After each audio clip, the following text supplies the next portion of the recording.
안녕하십니까. 세부 23번째 시간입니다. 이번 시간에서는 뇌에서 패턴 매칭이 어떻게 시작이 되는가에 대해서 살펴보겠습니다. 그 한 가지 방법으로 이제 서브젝티브 컨투어 방법에 대해서도 이제 살펴보도록 하겠습니다.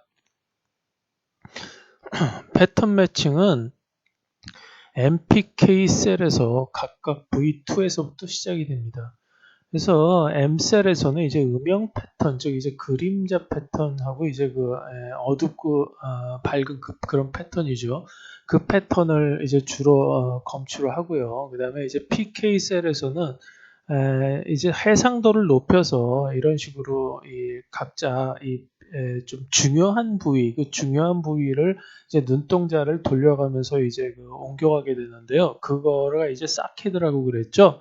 그 사케드를 이용해서 이제 검출을 하게 됩니다. 근데 이 사케드에서 이 중앙에 놓여 있는 부분은 이 눈에서 여기 이제 초점에 해당하는 부위인데 이 초점에 해당하는 부위는 이 감각 빛을 감각하는 그 원추 세포가 엄청나게 주변에 비해서 엄청나게 많이 이제 모여 있는 그런 곳입니다. 그래서 이쪽 부분에서 굉장히 높은 해상도를 검출할 수 있기 때문에 이쪽 해상도를 이런 식으로 즉 이런 식으로 계속 눈동자를 굴리면서 이제 필요한 부위를 이제 매칭을 해보고 검출하게 되는 어떤 그런 식이죠. 이게 일종의 이제 하이 레졸루션 이제 패턴 매칭 방법입니다.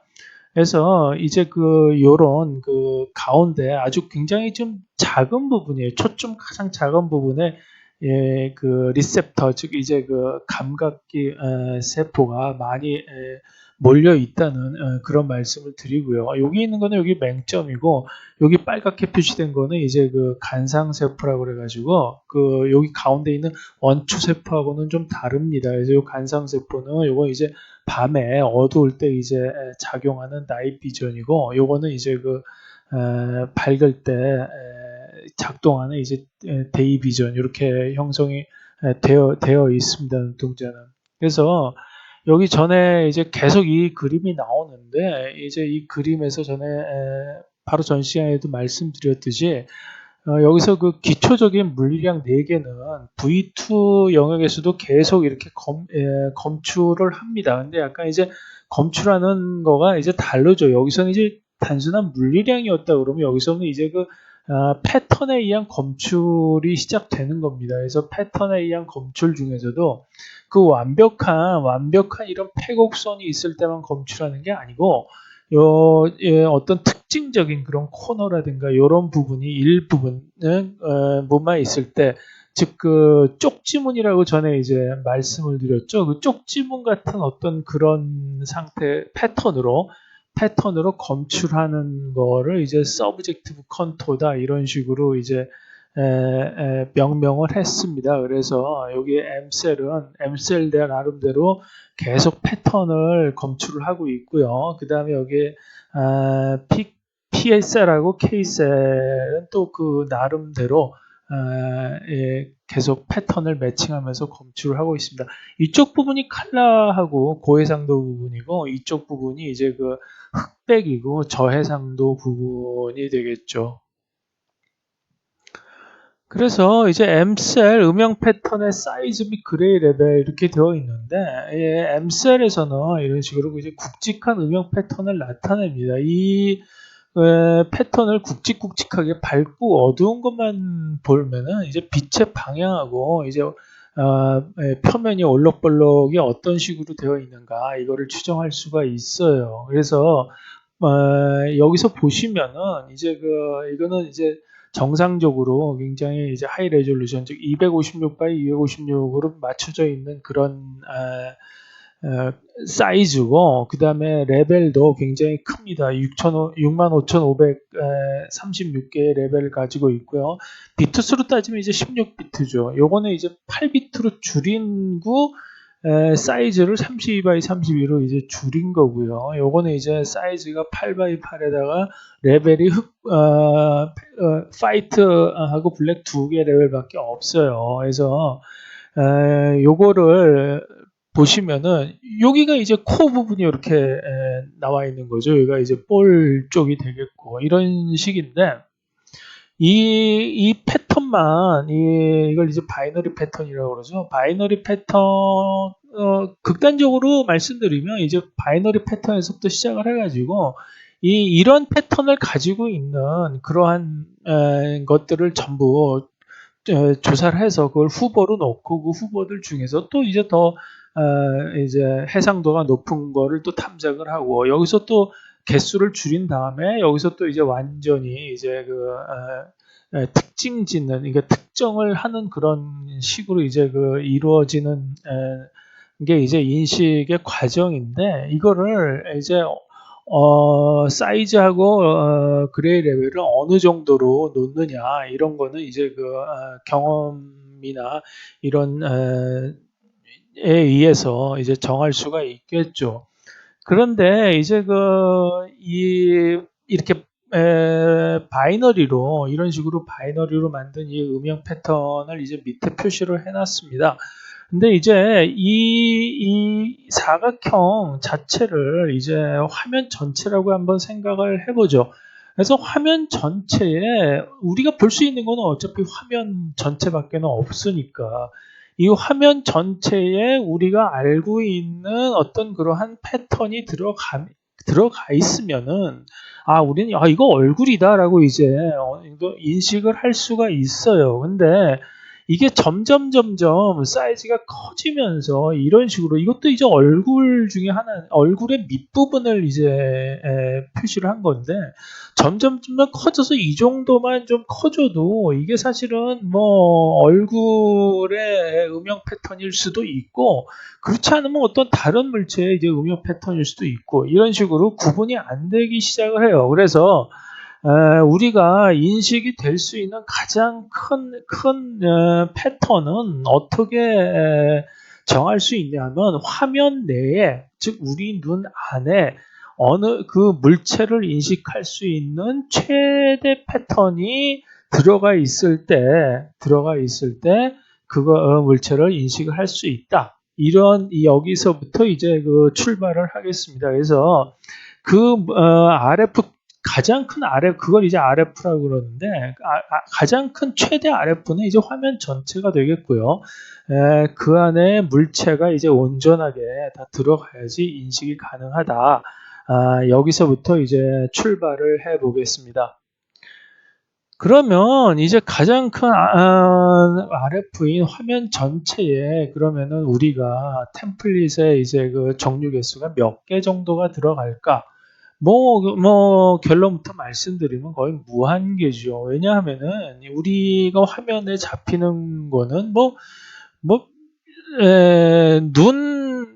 눈 망막에 있는 화소수만 해도 몇 억 개예요. 그게 줄여지고 그래서도 몇 천만 개 이상이 가는 건데 그 몇 천만 개 이상에 대해서 픽셀 사이즈 픽셀들에 대해서 가능한 어떤 그러한 이러한 모양들의 조합을 구해 보면은 거의 이제 무한계예요. 그러니까 여기는 지금 일단 몇 개예요. 우리한테 그냥 한번 예를 들어서 한번 위쪽에서는 가장 간단한 어떤 그러한 모양을 한번 나타내 봤고요. 이거를 이제 로우 프리퀀시라고 이제 명명을 하겠습니다. 왜냐하면은 프리퀀시라는 게 이제 좀 많이 변하는 거잖아요. 그래서 이제 같은 면적에서는 굉장히 많이 변하는 거가 이제 하이 프리퀀시가 되겠고 같은 면적 내에서도 별로 그렇게 변하는 게 없으면 이게 이제 로우 프리퀀시가 되는데 이게 꼭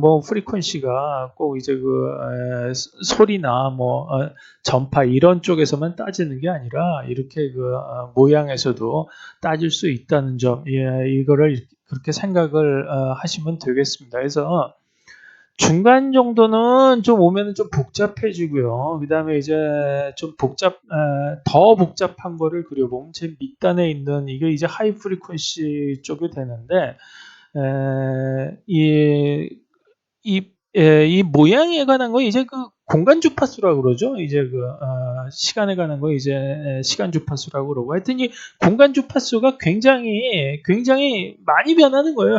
한 공간 내에서 굉장히 많이 변하는 거예요. 그러니까 굉장히 극단적으로 지금 한번 제가 이제 그려본 겁니다. 극단적으로 뭐 이런 것도 있을 수가 있는 거죠. 그러니까 이거보다 또 뭐 방향도 다르고 더 복잡한 그런 것도 있을 수가 있는 건데, 하여튼 화면 내에 꽉 차는 어떤 그러한 그 패턴이나 음영 패턴 이런 거는 거의 뭐 셀 수 없을 만큼 많다, 무한계다, 이렇게 일단 생각을 해두시면 되겠습니다.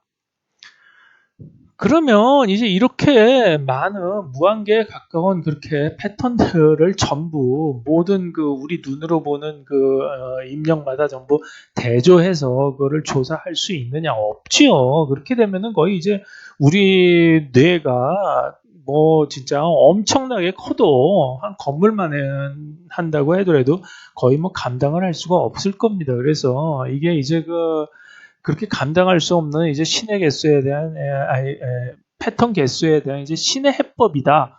이렇게 얘가 제가 적어놨는데, 이거는 이제 그 신의 해법이라고 제가 명명한 거는 저희 이제 세부 연구소에서 여태까지 모든 그 자료를 참고를 하고 그런 식으로 해서 결론을 내린 방법이다. 제가 뭐 신이 이렇게 했는지 아닌지 뭐 어떻게 알겠습니까? 하여튼 간에 우리가 이런 식의 밖에는 해결할 수가 없다라고 이제 결론을 내린 방법이다. 라고 알아두시면 될 것 같습니다. 그래서 원래 이거는 눈의 망막입니다. 그러니까 눈의 망막인데 여기는 이제 초점 부분이고요. 그 다음에 이쪽으로 바깥쪽으로 갈수록 이제 이 바깥에 이제 부분이 이제 색깔별로 이런 식으로 구분이 되어 있는데, 이게 뇌의 이제 그 뒤쪽에 이제 비주얼 콜텍스 쪽으로 이제 넘어오게 되면 여기 이제 있죠. 프라이머리 비주얼 콜텍스에서 여기 있는 게 초점 부분에 있는 거를 처리하는 부분은 굉장히 커요. 이렇게 빨갛게 표시된. 그러면서 점점 이게 이제 줄어들게 돼요. 이제 처리하는. 그러니까 줄어들게 된다는 거가 이제 다시 말씀드리면 결국 이제 뉴런 개수가 이제 준다는 거죠. 뉴런 개수가 줄면은 그만큼 해상도가 낮아진다는 거고, 이쪽의 초점 부분에 있어서는 이제 굉장히 고해상도, 즉 이제 작은 하이 프리퀀시나 이쪽 세세하게 움직이는 그런 아주 복잡한 패턴들도 여기서는 다 인식이 가능하다는 뜻입니다. 그래서 이런 식으로 되어 있기 때문에 이거를 이제 제가 이런 식으로 한번 그림을 그려봤어요. 그래서 원래 모양이 만약 이렇다고 가정을 해보죠. 여기는 전부 똑같은 이제 모양을 점점 줄여놓은 겁니다. 이제 가운데로 갈수록 여기서 이제 리플이라고 그러죠. 이제 까칠까칠한 그것들이 줄어들어 가지고 점점 이제 나중에 작게 되면 이제 점점 안 보이게 될 텐데, 요게 이제 눈에서 요 가운데에다가 이제 초점을 갖다 놓고 요 빨갛게 표시된 이제 RF죠. 갖다 놓고 그 다음에 이제 점점 이제 커지는 RF가 이제 커집니다. 이제 그 RF가 커지는 거를 이제 주변을 이제 가정을 해봤는데요. 이제 그럼 어떻게 보이겠느냐? 즉 어떻게 보이겠느냐라는 거는 결국 이제 이런 식으로 이게 어떻게 처리가 될 거냐라는 거죠. 근데 여기서 이제 뭐냐면요, 여기 정도까지는 제가 이제 이그젠플로 들어 놓은 겁니다. 그러니까 완전히 이렇게 된다는 건 아니고요. 여기까지는 요 이제 리플이 이제 다 보이게 되죠. 요 가운데서도 이제 자질구레한 요 리플이 이제 작게나마 이렇게 보이게 돼요. 근데 이 주변으로 퍼지면 퍼질수록 점점 이 리플이 복잡한 이제 그 패턴들이 사라지면서 어떻게 보면 이제 뭉개지는 거죠. 이제 뭉개지면서 이제 이렇게 간단하게 표시가 되고, 왜냐하면은 처리할 수 있는 게 그만큼 안 되니까, 여기 한 초록색 부분 정도에서는 이게 더 바깥으로 나간 이런 이 패턴들에 대해서는 아예 그냥 뭉뚝해지는, 이제 두리뭉실해지는 어떤 그런 패턴들로 이제 보이게 되는 거예요. 그런데 이거를 보면은 이제 이 패턴들은 각각 여기 이 RF가 여긴 크죠. 여기 점점 갈수록 이제 작아지는데, 이 각각의 RF에 대한 어떤 최대 해상도를 나타낸다고 볼 수가 있어요. 그러니까 즉 결론적으로 제가 말씀드리고 싶은 것은 뭐냐면 RF가 커지면 커질수록 해상도가 줄어든다는 거죠. 그러니까 RF가 커지면 커질수록 아까 방금 전에 설명드렸듯이 즉 면적이 크기가 커지면 커질수록 그 안에서 발생할 수 있는 패턴의 복잡도는 굉장히 더 기하급수적으로 증가하게 되겠죠. 이 면적이 크니까. 근데 이 해상도를 줄여줌으로써 그렇게 면적이 큰데도 불구하고 거기서 가용할 수 있는 패턴의 개수를 제한시키는 거가 바로 신의 해법입니다. 그러니까 면적이 크면 점점 커질수록 패턴의 개수는 가용할 수 있는 패턴의 개수는 늘어나는데 그거를 이제 그러니까 이렇게 좀 문대서 뭉뚱그려 가지고 해상도를 줄임으로써 높은 해상도는 나타나지 않게 함으로써 패턴의 개수를 줄일 수가 있는 거예요. 그러니까 뭐 이게 맞는다고는 아니지만 간단하게 말씀드리면 크기가 작은 RF에서 발생할 수 있는 패턴의 개수나 크기가 큰 데서 발생할 수 있는 패턴의 개수가 거의 비슷할 수도 있겠다라는 거가 어떤 하나의 결론입니다. 그래서 그거를 이제 예를 들어서 하나 이제 예를 더 들어보면은 요 RF에서 볼 수 있는 요게 이렇게 왔다 갔다 하는 리플이 요게 이제 최대 해상도라고 한다면 이 크기에서는 요렇게 아주 작은 리플, 이렇게 작은 리플에 대한 패턴은 없다는 거죠. 그러니까 이건 없는 거예요. 그러니까 이런 패턴이 없기 때문에 이만한 그 크기의 RF 내에서는 이렇게 아주 자질한 한 모양은 즉 추출해낼 수가 없다. 이렇게 생각하시면 되겠습니다. 그래서 이제 방금 전에 말씀드린 거 이제 작게 추출하는 건데 가운데 부분에서는 이제 원추세포가 엄청나게 이제 많이 모여 있기 때문에 고해상도를 볼 수 있다고 그랬죠. 그래서 이제 고해상도를 보는 거를 망막상에서 표시를 하면 여기 가운데가 이제 빨갛게 밝게 표시된 데가 굉장히 고해상도로 처리될 수 있는 부분이고 요 파랗게 표시된 거는 주위 영역으로 그렇게 저해상도 즉 자세하게 이런 식으로 자세하게 못 보는 거죠. 뭉뚱그려지는 부분이에요. 근데 이거가 이제 어떤 식으로 망막에서 구성이 되어 있냐면 이게 하나의 이제 색깔별로 이제 갱글리온이라는 거는 망막 세포 원추 세포나 간상 세포나 이제 이런 것들에서 입력을 받아가지고 얘가 하나의 어떠한 영역을 총괄하는 세포입니다. 이제 갱글리온이라는 거는. 그래서 그 나름대로의 이제 영역을 갖고 있어요. 그래서 갱글리온이 이제 갱글리온 셀을 통해서 이제 이 뇌 뒤쪽으로 이제 신호가 전달이 되는데 이게 전달되는 이제 단위가 이렇게 갱글리온 하나일 수도 있는 거고 갱글리온 여러 개일 수도 있는 거고 이렇게 묶일 수도 있고 이렇게 묶일 수도 있고 이런 식으로 이제 묶일 수도 있다. 이거는 이제 갱글리온들의 이제 뻗은 이제 뿌리나 이제 그런 거에 이 덴드라이트들의 이제 모양이에요. 그래서 이런 식으로 이제 얘네들이 영역을 차지하고 있다.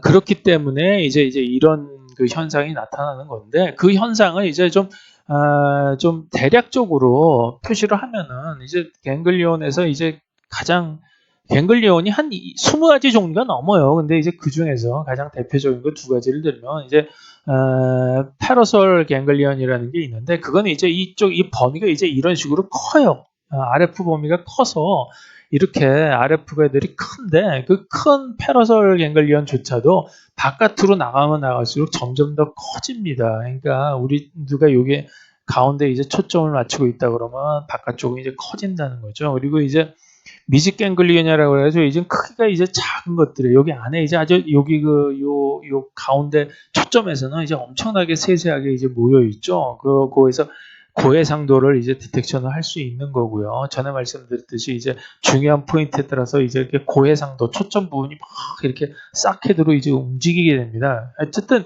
그러니까 해상도가 높은 요 초점 부분에서를 떠나서 주변 부분에서는 점점 더 이렇게 RF가 커지는 이런 식으로 되어 있다. 이거를 이제 말씀드리겠습니다.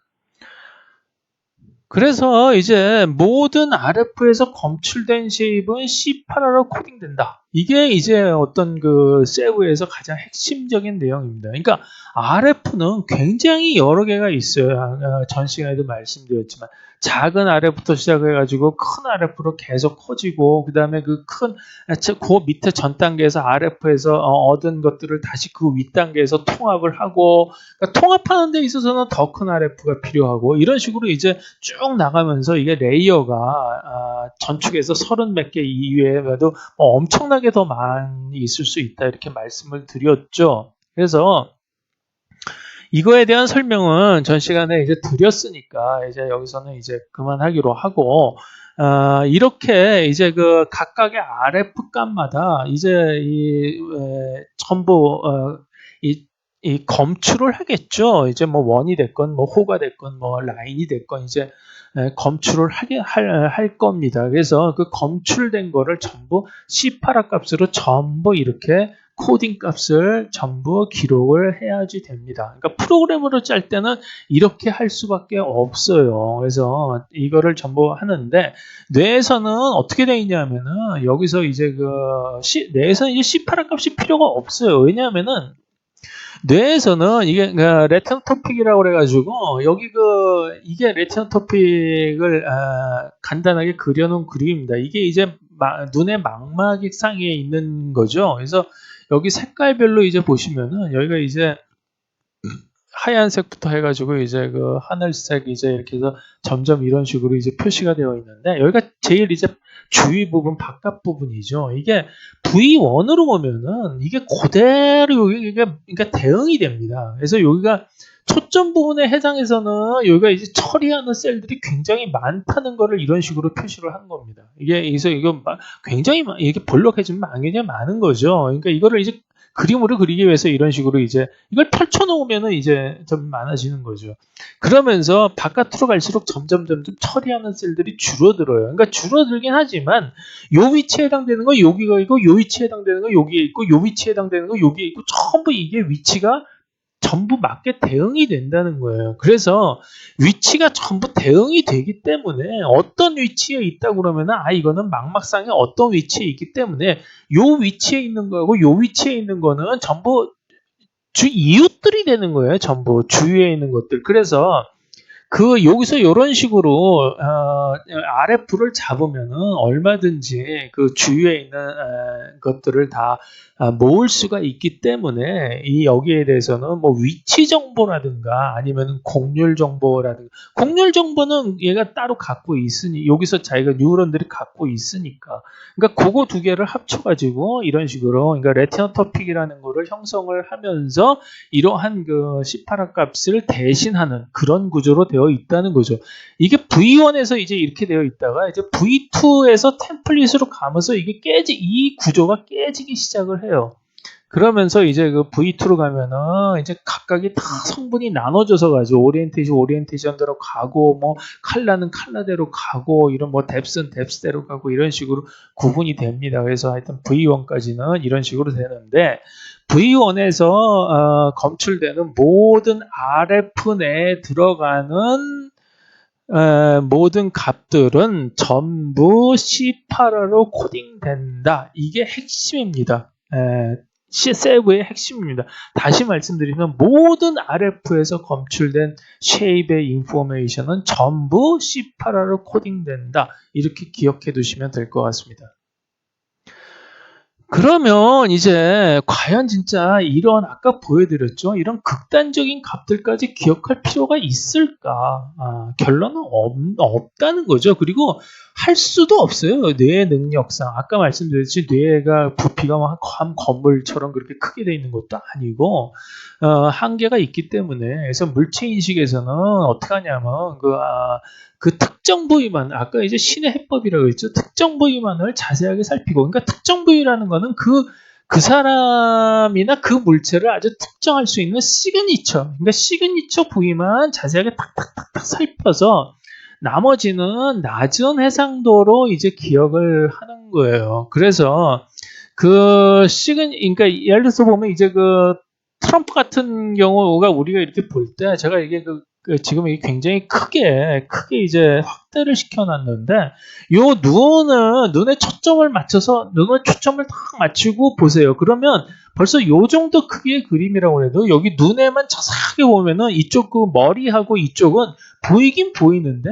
정확하게 여기 그 세세한 이렇게 잔주름이라든가 세세한 곡률이라든가 이런 거는 보이지 않아요. 그러니까 이 정도 크기만 RF가 커져도 그냥 대충 벌써 이게 그 해상도가 흐려지는 겁니다. 그래서 가운데 여기가 이제 눈 부분이라고 하면은 가운데 부분만 이제 그 굉장히 자세하게 고해상도로 이제 인식을 하는 거고 점점 갈수록 이게 얼굴에 이제 이제 바운더리라고 그러면은 그 경계 부분은 이런 식으로 그냥 얼굴이구나 이런 식으로 이제 기억을 하게 되는 거예요. 그리고 이거는 이제 이거를 C8R로 코딩한 건데, 거의 이제 끝도 없이 코딩이 될 겁니다. 이런 식으로. 그래서 그런 식으로 이제 그 한쪽에 시그니처만 이제 코딩을 하는 거예요. 그래서 주로 그러니까 얘가 인식이라는 건 어떻게 하냐면 그 사람의 가장 특징적인 부분 이게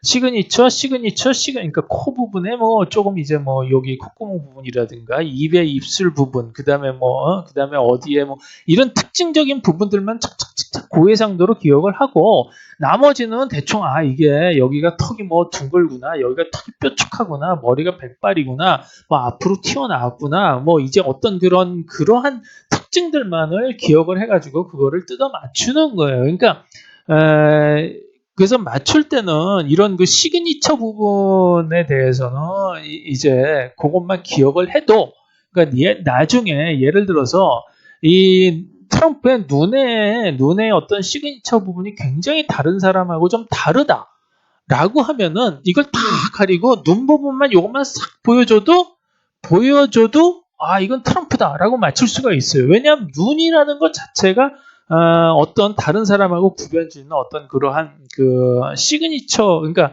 다른 사람하고 전혀 다른 어떤 이건 트럼프밖에 없는 특징이야. 라고 할 수 있을 수가 있기 때문에 그런 경우가 있어요. 심지어 이제 제가 어떤 경우까지 본 게 있었냐면은 일본 프로그램에서 이제 이 쇼가 있었는데 어떤 그 텔레비전 쇼가 있었는데 거기서 이제 우리가 이제 많이 봤던 익숙한 그림 중에 아주 작은 부분만 보여주고 그게 그 물체가 어떤 물체인가를 맞추는 프로그램이 있었어요. 그랬는데 이제 어떤 그림이 나왔냐면 여기 이제 모나리자죠. 모나리자를 전체를 다 가리고 여기 목 부분하고 여기 어깨 부분만 이제 고기 부분만 살짝 내놓고 그러니까 보여주면서 이 그림이 이제 어떤 그림이겠습니까? 라고 물어보니까 한 사람이 딱 하고 모나리자 그냥 그대로 맞춰버리더라고요. 그러니까 이 그림이라는 힌트도 있었지만 그 진짜 보면은 고기만 요 부분이 모나리자를 다른 어떤 초상화하고 특징 있는 그런 어떤 시그니처 부분일 수가 있었다는 거죠. 그런 식으로 우리는 기억을 합니다. 그래서 여기가 아까 말씀드렸듯이 각각의 RF에 대해서 이제 각각의 그 최대 해상도다. 라고 이제 말씀을 드렸고, 거기에 대한 이제 최대 해상도를 이제 구할 수 있는 건데, 여기서도 아까 이건 얘가 말씀드린 거죠. RF가 작을수록 가능한 음영 모양의 종류 개수가 줄어들어요. 그렇기 때문에 어떠한 굉장히 특징 있는 그리고 고해상도인 그런 부분까지 패턴을 만들 수가 있는 거고, 그 다음에 이제 여기 이러한 큰 부분에서는 대충적인 어떤 그런 외곽 부분만을 기억을 하는데 우리가 만약 그렇다고 해가지고 이런 RF가 큰 데라고 해가지고 이런 거를 우리가 이런 원래 모양을 뭐 인식 못하는 건 아니죠. 사실은 이것도 인식을 해요. 근데 어떻게 인식을 하냐 하면은 이거를 전부 이 부분들의 전부 이 RF를 전부 이 그러니까 슬라이딩 식으로 스캐닝을 한다고 말씀드렸죠. 이걸 전부 스캐닝을 하는 거예요. 스캐닝을 해가지고 한번 쭉 휘둘러보고 그거를 종합을 하는 거예요. 그래서 여기는 요런 패턴이 있었고, 여기 요런 패턴이 있었고, 여기 요런 패턴이 있었고, 여기 요런. 그래서 그거를 조합하는 거예요. 그러니까 예를 들어서 보면 우리가 어떤 경우에는 너무 큰 물체가 앞에 딱 있어요. 예를 들어서 보면 뭐 중장비 같은 큰 트럭이 앞에 하나 떨렁 있다고 보죠. 너무 앞에 있어가지고 어떤 뭐 이렇게 에지 같은 경우, 뭐 삽 같은 경우도 부분밖에 안 보인다고 가정을 해봐요. 그러면은 우리가 고개를 막 이렇게 휘저어가면서 눈을 막 이렇게 돌리고 한 바퀴를 빙글빙글 돌려가면서 아마 뜯어 맞출 겁니다. 삽은 삽대로 보고 뭐 바퀴는 바퀴대로 보고 전체를 다 두드려 맞춰. 이거는 저거네, 불도저네, 뭐 이런 식으로 보는 경우가 있죠. 이제 그런 경우예요. 그러니까 이 정도 작은 크기로는 그렇게는 안 보겠지만 어쨌든 우리가 가능한 어떤 인식 가능한 어떤 그런 윈도우, 즉 범위가 있거든요. 그 범위를 벗어나는 것들은 이런 식으로 사케드를 통해서 하이 성분들을 다 이어 붙이면서 이거를 인식을 해야 된다. 그렇지만 보통은 이제 물건의 이제 시그니처한 부분들만 이제 주로 많이 특징 지우면서 우리가 물체 인식을 한다. 이렇게 말씀드릴 수가 있습니다. 그러면 이제 특정 RF 크기들에 대해서 우리가 구할 수 있는 어떤 템플릿, 즉 패턴의 최대치를 구해봐야 되겠죠. 그래서 그럴 때는 이제 각 RF 크기마다 최대 복잡도를 구한다. 이것도 이제 세부 방법입니다. 그래서 이거를 이제 어떤 식으로 이제 구하느냐 보면은 이제 폐곡선이 이제 RF 내에 들어가고, 뭐 폐곡선 아니어도 상관이 없어요. 그냥 이게 작은 RF에서는, 그러니까 여기서는 폐곡선으로 이제 검출되는 완전한 이제 모양이 검출되더라도 이렇게 작은 RF에서는 그거 이제 부분들만 검출되겠죠. 그러니까 부분들만 검출돼도 그게 또 나중에 모아지면 이쪽으로 와가지고 전체적으로 합해지니까 전에 말씀드렸죠. 그러니까 그렇게 되는 게 상관이 없습니다. 그래서 그러면 전체적인 어떤 그런 패턴들의 집합을 어떤 식으로 구하겠느냐라는 거는 이제 시파라에서를 설명 들으시면 아시겠지만 거기서 폐곡선들은 이제 컨투어와 커베처에 가능한 모든 조합으로 구할 수가 있어요. 그래서 폐곡선들은 뭐냐면은 컨투어 중에서 볼록한 부분의 커베처의 총합을 해서 오목한 부분의 커베처의 총합을 빼서 360도가 되기만 하면 그건 무조건 폐곡선이 됩니다. 즉 한 바퀴가 돌았다는 거죠. 그래서 그렇게 구하는데 이제 이런 데서는 좀 아까 말씀드렸듯이 하이 프리퀀시 성분은 별로 없고 이쪽에서는 이제 많이 있을 수가 있다고 그랬죠. 그래서 그런 경우, 그러니까 근데 하이 프리퀀시 성분은 뭐냐면 컨투어는 굉장히 짧은데 커베처는 즉 공률이 높은 경우입니다. 로우 프리퀀시는 반대적인 경우고, 그러니까 그거를 고려해서 이런 데에서는 이제 커베처가 팍팍 돌아가는 그런 거는 이제 사용을 하지 않고, 그러니까 즉 구간에 제한을 둔다는 얘기죠. 그래서 여기서는 이제 9개의 RF 크기의 이제 예를 들어봤는데 이건 뭐 말씀드렸듯이 뭐 수십 개, 그 다음에 뭐 100개고 넘어갈 수도 있는 거죠. 그래서 단순히 그냥 하나의 예를 해서 9개를 그린 거고, 여기서 이제 같은 모양들을 쓰는, 여기서도 이제 이게 로우로 오면 올수록 점점 이제 패턴들이 이제 흐리멍텅해진다고 말씀드렸죠. 그래서 이 완전히 흐리멍텅했는데 같은 흐리멍텅한 패턴을 쓰는 것들을 묶고, 그러니까 즉 여기하고 여기 세 개는 이제 모양이 같은 패턴을 쓴다. 그리고 여기하고 여기 세 개는 이제 또 같은 뭐 중복잡도라고 되어 있는데 같은 모양의 패턴을 쓰고, 여기서도 이제 같은 모양의 패턴을 쓰고, 이런 식으로 이제 나눠 놓은 겁니다. 이게 이렇게 RF가 이렇게 여기하고 미드라고 이제 겹칠 수도 있는 거고, 근데 이제 편의상 보기 좋게 이렇게 제가 갈라놓은 거예요. 그래서 이 같은 패턴을 쓰는 이제 RF들끼리를 이제 한 옥타브라고 이제 명명을 하겠습니다. 그래서 여기서는 이제 그 하나의 그 옥타브, 그러니까 세 개의 옥타브인데, 이렇게 옥타브 내에서 이제 이게 음악 용어죠. 옥타브 내에서 이제 스케일이 음계라는 뜻이잖아요. 그러니까 음계라는 건 이제 도레미파솔라시도처럼, 사실 도레미파솔라시도도 그것도 프리퀀시예요. 그러니까 도레미파솔라시도로 올라갈수록 전부 전에 말씀드렸죠. 그러니까 그러니까 주파수가 높아지는 거예요. 그래서 한 옥타브에서는 2배에 해당되는 주파수의 관계가 있는 것이고, 그렇게 말씀을 드렸습니다. 그래서 그거를 이제 옥타브라고 나누고 그 옥타브 내에서는 이제 같은 템플릿, 같은 모양을 이제 쓴다.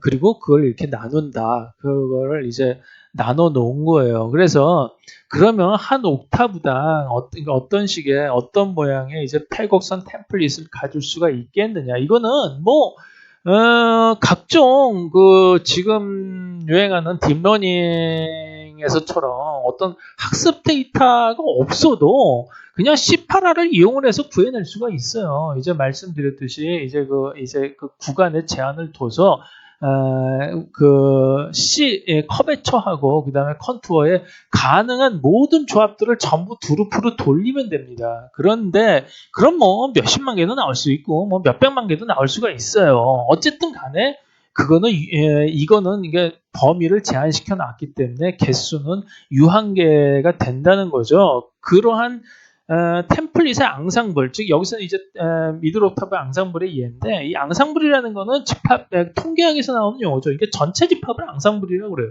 그래서 그런 앙상블을 구해서 그 이제 물체를 입력을 카메라로 입력 받으면서 이 앙상블 중에서 어떠한 패턴들이 가장 많이 나오느냐, 여기에 대한 확률을 구해 놓으면은 그 나중에 이제 그 확률이 많은 쪽만 이제 뽑아내면 되는 거예요. 그래서 그거를 이제 구할 때 먼저 볼록한 패턴들을 먼저 이제 이렇게 만들어 놓는 게 편합니다. 그래서 이런 경우를 이제 볼록한 쪽만 나와 있는 거를, 그러니까 즉 이제 볼록한 뿐만이 아니라 이제 컨투어에 이제 패곡선의 일부분만 이렇게 표시된 거를 이제 전에 쪽 클래스라고 이제 말씀을 드렸죠. 이 쪽 클래스가 결국 서브젝티브 컨투어입니다. 이 서브젝티브 컨투어가 이제 굉장히 중요한데, 왜냐하면은 사람 쪽지문 같은 경우도 마찬가지지만 온전한 지문, 즉 온전한 컨투어가 나오는 거는 거의 힘들어요. 왜냐하면은 이 빛이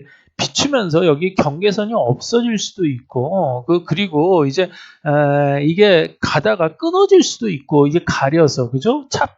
차폐가 일어나서 끊어질 수도 있고 그러기 때문에 온전한 컨투어가 나와 있는 거는 맨 앞에 있는 물체만 온전한 게 그나마 나올 수 있는 가능성이 있고, 그 뒤쪽에 있는 물체들은 전부 다 끊어집니다. 그렇기 때문에 사실은 이러한 그 완전한, 여기서 이제 5모까지 표시한 그런 이제 패턴들인데, 이런 완전한 패턴이 있는 경우는 거의 없다고 생각하시면 돼요. 그래서 이러한 이 부분의 패턴들만, 쪽 클래스만 있는 것들을 가지고 이제 만들어내는데, 그거를 이제 만들 때 이제 볼록 클래스, 이걸 이제 이런 식으로 해가지고 따로 저장을 해야 됩니다. 온전한 클래스도 이렇게 저장을 해야 되고, 그래서 이제 쪽 클래스들이 먼저 맞아 들어가는 것들끼리 거기에 해당되는 것들을 전부 후보로 놓고, 그 후보들 중에서 또 맞는 거를 추려내고 또 맞는 거를 추려내고, 그런 식으로 해가지고 이제 예를 보면 미들 옥타브를 만들어내고, 아까 그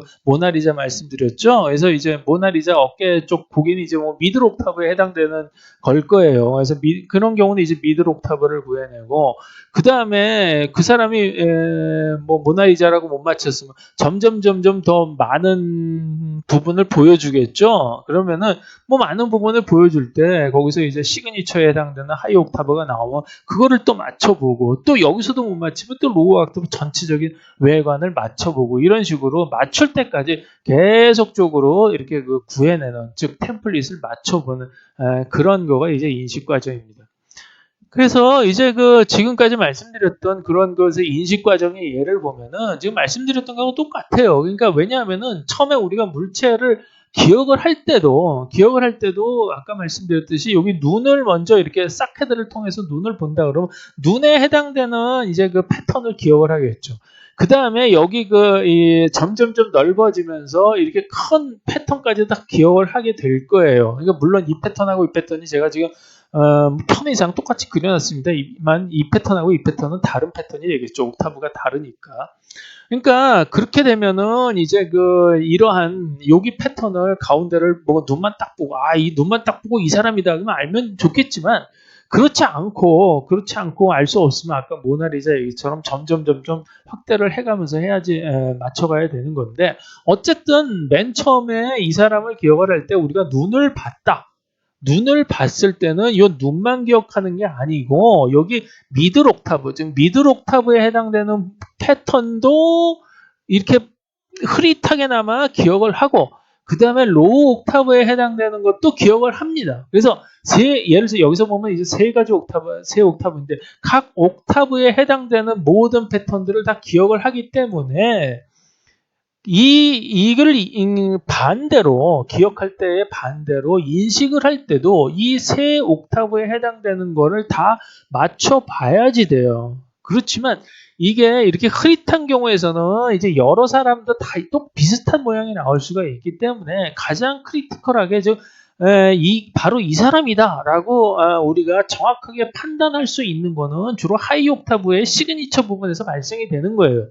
근데 예를 들어서 이 눈 한쪽만 보고서는 판단할 수 있으면 좋겠지만 이런 눈을 가진 사람이 또 여러 명 있다. 이런 로우 옥타브 쪽도 거의 비슷하다. 그런 경우는 이제 사케드를 통해서 우리가 뭐 코드 보고 입도 보고 이렇게 쭉 기억을 하겠죠. 그렇게 기억한 모든 패턴들이 다 맞춰가면서 이 사람하고 딱 맞아 떨어져서 다른 후보가 생기지 않을 때 인식이 딱 끝나는 거예요. 그래서 이 주로 판단은 이제 확신이 될 수 있는 시그니처들에 대해서 판단이 쓰고 다른 후보가 없을 때 끝난다. 근데 먼저 여기서 말씀드렸지만 아까도 방금 전에 말씀드렸죠.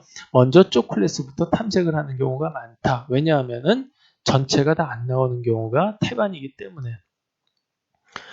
그리고 패턴이 이 사람이 이렇게 고개를 세우고 있을 때만 있는 것이 아니라 이게 굉장히 고개를 기울이거나 옆으로 가거나 이런 경우는 많기 때문에 또 앞뒤로 거리가 달라지면 크기도 달라지고 그래서 이것도 세브 방법이에요. 지금 여기서 말씀드리는 건 다 세브에서 채택하고 있는 방법입니다. 그래서 그런 경우는 이렇게 회전에 해당되는 각 패턴들마다 회전에 해당되는 거를 다 넣어서 이거는 몇 도라는 거가 다 나와야지 돼요. 그래서 그 각도의 회전에 대한 어떤 그런 인포메이션은 C파라에서 클럭와이즈로 이제 다르게 코딩을 해 넣어야 됩니다. 그래서 인식 과정에서는 아까 말씀드렸듯이 모양 위치뿐만 아니라 회전까지 종합적으로 고려를 해야지 되고요. 크기는 사람 달라지진 않아요. 근데 이거 거리하고 관계가 돼요. 그러니까 뎁스 얘기를 할 때 템플릿도 쓴다라고 말씀드렸죠. 그래서 이거를 크기가 크면 아주 가깝구나 이렇게 해서 판단하는 건데 크기는 어떤 식으로 이제 알 수 있냐면 똑같은 패턴이라고 해도 이렇게 전부 옥타브마다 스케일마다 전부 다 이렇게 뽑아내겠죠. 그래서 이 옥타브에서는 이 패턴을 뽑아낼 거예요. 왜냐면 이거밖에 본 적이 없으니까. 근데 이런 경우는 이제 후보상으로 여러 가지가 있겠죠. 그러니까 예를 들어서 보면은 이러한 외곽에 이러한 가운데 그림이 있었고 이러한 하이 프리퀀시가 있었다. 그러면 이건 이 사람이구나라고 판단이 되고 근데 작죠? 작으니까 이건 멀리 있네 이렇게 판단이 되는 거죠. 근데 이쪽 도레미파 솔라시도에서 하이도 쪽에 있는 이게 하이 프리퀀시에서 보이고 미들은 이 정도 크기가 보이고 여기서 이 정도 크게 잡혔다. 그런 경우는 이거는 더 크네 그래서 이제 이거는 가깝게 있구나라고 해서 크기별로 그렇게 크기별로 크기를 알 수가 있는 거예요. 결국.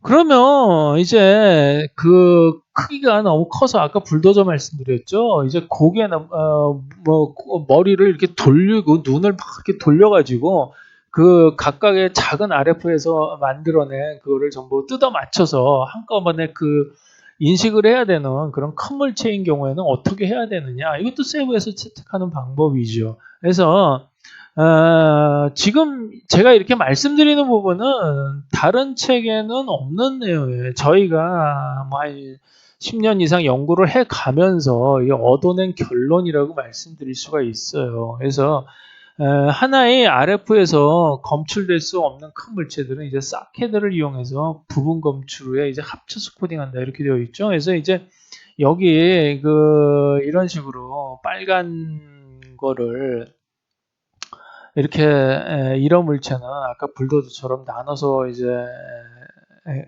쭉 검출을 한다고 그랬는데 그게 바로 이거예요. 지금 이게 여기서는 이 톱니바퀴가 이제 이만큼 사이즈로 작게 보이는 게 아니라 화면에 거의 뭐 우리 눈에 거의 꽉 차게 그렇게 있다라고 이제 가정을 하는 그런 크기입니다. 그런 크기라고 가정을 했을 때 이제 이만한 그 이제 RF 큰 옥타브가 이제 여기 큰 RF가 이렇게 빙글빙글 돌아야 되겠죠. 목을 쭉 한 바퀴 이제 원처럼 둥글리면서 이렇게 돌아야 될 겁니다. 그래서 이제 그걸 돌아서 여기서는 이제 볼록하고 여기서 이제 들어가고 볼록하고 돌아가고 이런 패턴이 반복이 되는구나. 이제 그 다음에 위치가 여기서 하고 여기 간격이 다 똑같구나. 이 위치가 어떻게 되죠? 그러니까 여기서 위치가 18화로 다 코딩이 되죠. 그러면서 이제 위치 다 코딩하고 그 다음에 여기서 볼록한 곡률 다 코딩하고 여기서 오목한 곡률 다 코딩해서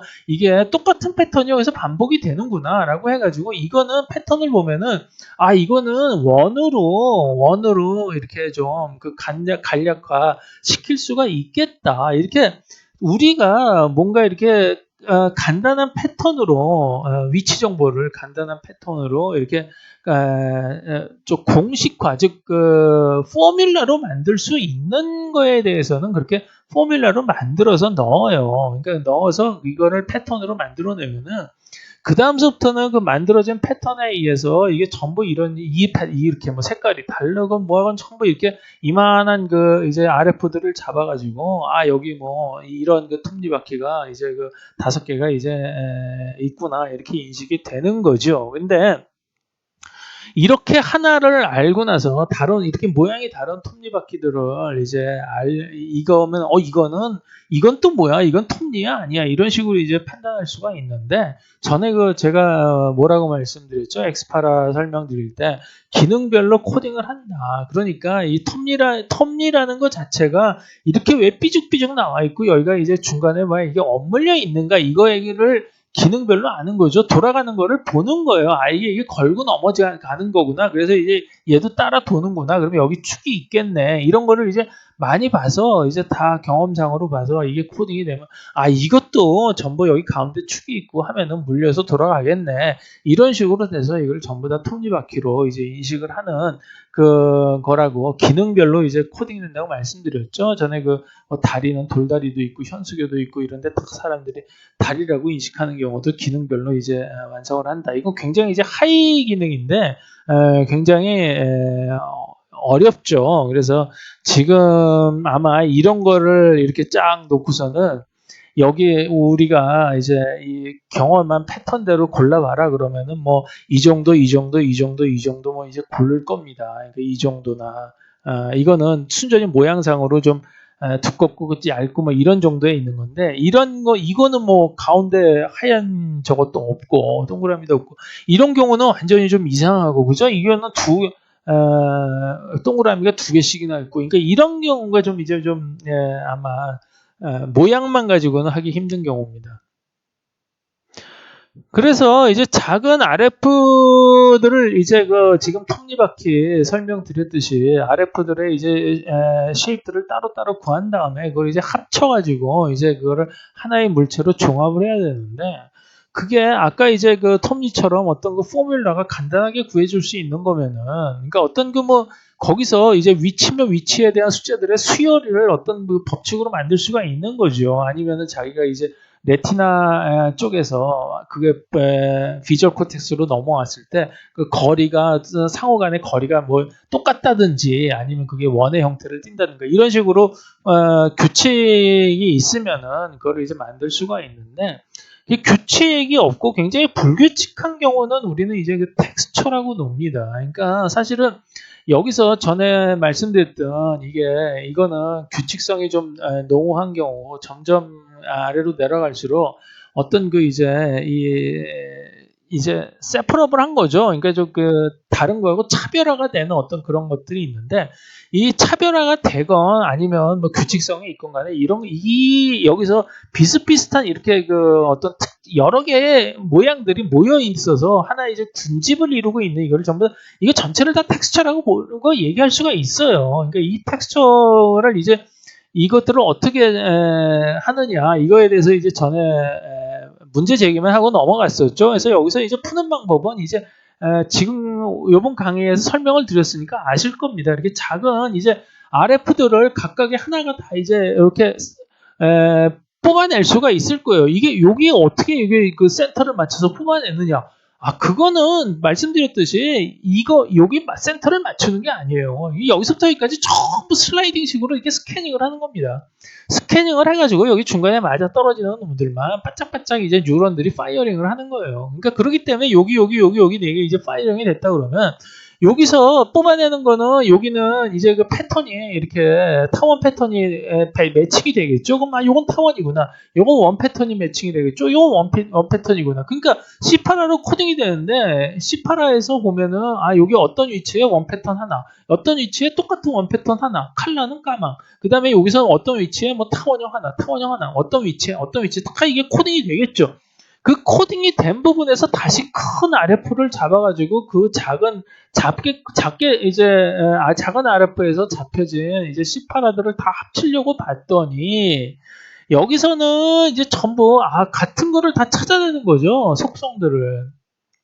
같은 거를 속성이 같거나 아니면은 어떤 그 공식으로 포뮬라로 만들 수 있는 어떤 그런 거가 돼야 되는데 이거는 포뮬라로 만들려고 봤더니 위치는 오케이 뭐 좋은데 이게 달라요. 그죠? 이 C8R 값이 다른 거예요. 공률하고 커베처 값이 다른 거예요. 이거하고.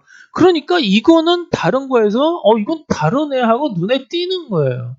그러니까 이렇게 눈에 띄는데 위치들을 또 봤더니 이게 바둑판처럼 이게 일률적으로 되어 있는 게 아니라 막 랜덤하게 되어 있는 거죠. 그러니까 생각에 대충 여기하고 여기 거리들을 대충 이제 구했겠죠. 구했는데 거리가 대충 보면은 뭐 랜덤하게 한 5mm 정도씩 떨어져 있다. 그러니까 대충 한 5mm 정도씩에서 랜덤 방향으로 간다. 그냥 그런 식으로 포뮬라를 만들고 그 다음에 여기서는 원이 어디 있었고 타원이 어디 있었고 이런 거 상관없이 그냥 타원이 몇 개 있더라. 이런 식으로 이제 생각을 하는 거죠. 여기서도 만들 수 있는 거는 만들어요. 여기서 이제 선이 있는데 이제 굵게 우리가 이거 어떻게 기억을 하겠어요? 아주 굵은 어떤 그 약간 그 회색 같은 선이 위에 바둑판처럼 되어 있고 그다음에 그 사이사이를 전부 아주 가는 선이 그냥 가 있는 어떤 그런 체크무늬다 이렇게 기억을 하겠죠. 그러니까 이거는 굉장히 그 규칙 패턴들이에요. 벽돌도 마찬가지예요. 이거 똑같은 그 벽돌이 그냥 이렇게 그 반 정도 겹쳐가지고 그렇게 있다. 한번 딱 보고 뒤돌아서 가지고 그냥 그대로 그릴 수가 있어요. 왜냐면 딱 보면 아니까. 포뮬라를 만들 수가 있는 거예요. 이런 것도 자세하게 관찰해 보면은 이제 좀 복잡하지만 포뮬라를 만들 수가 있어요. 이것도 포뮬라는 사실은 만들 수가 있어요. 너무너무 복잡하지만 아주 오랜 시간에 걸쳐가지고 외워서 어떤 규칙을 발견을 하면은 뒤돌아서 그릴 수가 있어요. 천재들은 그리겠죠. 이런 경우는 이제 부분 규칙 패턴들이 같은 경우에 이거 어떤 경우냐? 이 꽃의 위치들은 랜덤하죠. 그렇지만 꽃의 모양은 동일해요. 그죠? 노란 꽃 동일하고 빨간 꽃 동일하고 여기서도 마찬가지예요. 대충 모양들이 나오죠. 여기서도 이파리가 한 건 같이 보이지만 또 규칙성이 있는 거예요. 전부 나오는 방향이 다 다르지만 어쨌든 방향이 나오는 게에서 이렇게 이런 식으로 이제 버드나무식으로 이렇게 양쪽으로 되어 있다. 그렇게 외우는 거죠. 이것도 마찬가지예요. 삼각형 여러 겹으로 되어 있는 삼각형인데 색깔은 다 달라. 이런 것들이 막 쌓여 있다. 이렇게 외울 거예요. 그러니까 부분적 규칙이. 여기는 이제 완전 불규칙 패턴들이에요. 이게 어디에 크고 작은 게 있는, 그냥 대충 있는 거예요. 이것도 마찬가지예요. 그냥 이거 어떻게 외울까요? 그냥 아메바 같은 게 모양이 여러 개가 있는 게 그냥 대충 있더라. 그러면서 화면은 꽉 차게 있대. 이런 식으로 외우겠죠. 이것도 마찬가지예요. 이것도 마찬가지예요. 이거 대리석 그림인데 그런 식으로 이제 모르겠지만 하여튼 간에 이렇게 있었고 여기서 물결 같은 잔주름이 여기서 이렇게 막 휘어지듯이 이때 강에 드론으로 강을 강이 굽어치는 거를 위에서 그림 같기도 하고 그런 식으로 표현을 할 거예요.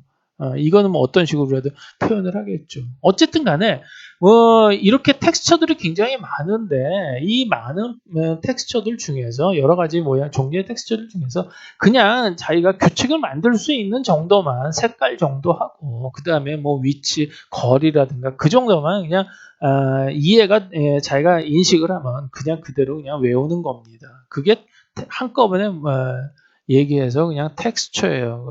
엑스파라에서 그 XT가 텍스처도 가리킨다고 그랬죠. 그러한 규칙성들을 적어 놓으면 되는 거예요.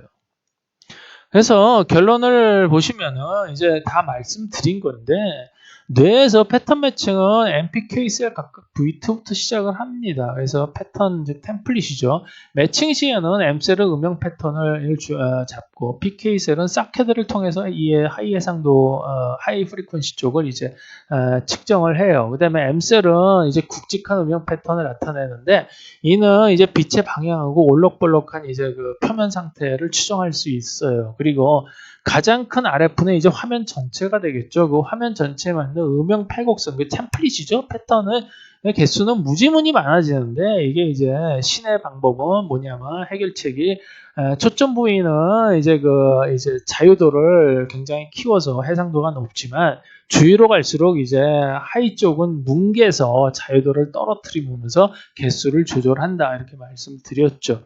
그리고 모든 RF 내에서 검출되는 값들은 전부 C8R로 코딩됩니다. 이게 핵심입니다. 저희 세브 시스템에서는 모든 RF에서 검출되는 값은 전부 C8R로 코딩합니다. 그러니까 이 C8R라는 건 다시 말씀드리면 뭐가 되겠죠? 2차원 쉐입은 전부 C8R로 코딩이 되죠. 3차원으로 넘어가면서 X8R로 바뀝니다. 그러니까 RF 내에서 모든 RF 내에서 검출되는 모든 2차원 쉐입은 전부 C8R로 코딩이 됩니다. 더 큰 RF들은 이제 아래쪽 레이어에서 얻어진 C8R을 이용을 해서 이제 종합을 해서 합치고요. 그리고 물체 인식에서는 그 물체의 특정 부위, 즉 시그니처 부분만 자세히 살피고 아까 그 모나리자 예를 말씀드렸죠. 나머지는 낮은 해상도로 이제 기억을 합니다.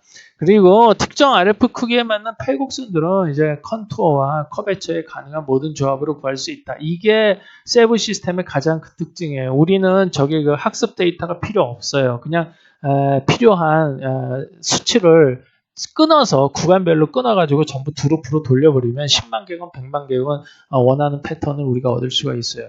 그래서 인식 과정은 옥타브별로 모든 패턴들을 이용을 하고 회전도 크기도 이제 고려를 해가지고 전부 각도하고 크기도 C8R로 코딩을 해야 됩니다. 그래서 하나의 RF에서 검출될 수 없는 큰 물체들은 아까 뭐라고 그랬죠? 불도저 같은 거는 사케드를 이용해서 검출 후에 부분적으로 검출 후에 같이 합쳐서 코딩을 하게 되겠죠. 그리고 작은 RF들의 쉐입이 불규칙할 때는 찾을 수 있는 규칙들만 즉 포뮬러만 정리해서 텍스처로 구분한다라고 이제 말씀을 드렸어요. 그래서 이제 여기까지 하면은 RF 개념하고 그다음에 이제 그거를 이용해서 패턴하고 조합을 매칭을 할 때 서브젝티브 컨투어가 왜 중요한가 여기를 이제 아실 수 있을 겁니다. 그래서 이 패턴 매칭의 기본하고 그 다음에 이제 C8R는 여기서 이제 끝내기로 하고 다음부터는 이제 다음 강의부터는 이 결과를 이용을 해서 이제 3차원 X8R로 넘어가기 전에 이제 음영의 페어 빛이 비추면 밝은 부분하고 그다음에 어두운 부분은 항상 인접한 부분에서 페어로 나타나게 되어 있어요. 그 페어를 어떤 식으로 잡아서 그거를 어떠한 볼록이냐 오목이냐 뭐 이런 거를 조사를 하는 어떤 그런 거에 대해서 강의를 드리겠습니다. 경청해 주셔서 감사합니다.